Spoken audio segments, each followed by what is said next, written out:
సమయం వచ్చింది. New year కి ముందే ఇది నువ్వు తెలుసుకోవాలి. న్యూ ఇయర్ కి గుడికి వెళ్ళాలి అనుకుంటున్నావా? సరే, ఒకవేళ January 1st కే నిజంగా కొత్త సంవత్సరం మొదలైతే చెట్లు కూడా ఆకులు మార్చుకుందామనేవి. కానీ చెట్లు ఏమంటాయో తెలుసా? ఇది కరెక్ట్ టైం కాదు అంటాయి. మరి ఎప్పుడు అంటే ఈ వింత చూడు. మార్చి ఏప్రిల్ వచ్చేసరికి చెట్లు చెబుతాయి కొత్త ఆకులు వచ్చాయని. రైతులు అంటారు కొత్త పంట సిద్ధమైంది అని.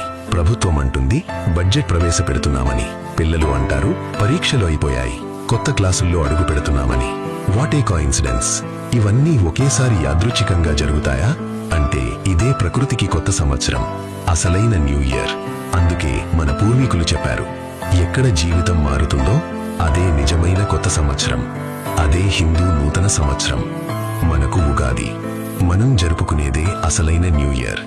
మీకు ఇప్పటికైనా అర్థమైందా? చూసి వదిలేస్తావా? లేక అందరికీ తెలిసేలా షేర్ చేస్తావా?